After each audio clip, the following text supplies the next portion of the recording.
ஸ்ரீலங்கா பிரதமர் ஹரணி அமரசூரியவை கல்வி அமைச்சர் பதவியிலிருந்து நீக்குமாறு தேசத்தை பாதுகாப்பதற்கான தேசிய இயக்கத்தின் தலைவர் எல்ஏ குணவன்ச தேரர் அரசாங்கத்திடம் கோரிக்கை விடுத்துள்ளார்.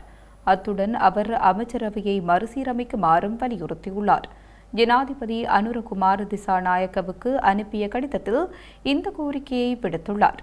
பிரதமரின் தலைமையில் செயற்படுத்தப்படவுள்ள தன்னிச்சையான கல்வி சீர்திருத்தங்கள் தற்போதைய அரசாங்கத்தின் கீழ் புத்த சாசனம் கடுமையான அச்சுறுத்தலை எதிர்கொள்வதாக தேசத்தை பாதுகாப்பதற்கான தேசிய இயக்கத்தின் தலைவர் எல்ஏ குணவன்ச தேரர் சுட்டிக்காட்டியுள்ளார். மக்கள் மற்றும் நாட்டின் மீது அக்கறை இல்லாத ஒரு அறியாமை அரசாங்கத்தின் நேரடி விளைவுகள் இறுதியில் தேசத்திற்கும் பொதுமக்களுக்கும் கடுமையான தீங்கு விளைவிக்கும் என்று அவர் மேலும் தெரிவித்துள்ளார். கல்வி சீர்திருத்தங்கள் வெளிப்படைத்தன்மை இல்லாதவை என்றும் அவர் கூறினார். ஏனெனில் பௌத்த பிக்குகள் பிற மதங்களின் மதகுருமார்கள், ஆசிரியர்கள் அல்லது கல்வி நிபுணர்களிடமிருந்து எந்த கருத்துக்களும் கோரப்படவில்லை என்றும் தேரர் மேலும் குறிப்பிட்டார். எனவே அரசு தலைவராக ஜனாதிபதி நாட்டையும் மக்களையும் புத்த சாசனத்தையும் இந்த அச்சுறுத்தலில் இருந்து பாதுகாக்க உடனடி நடவடிக்கை எடுப்பார் என்று எதிர்பார்ப்பதாக தெரிவித்தார்.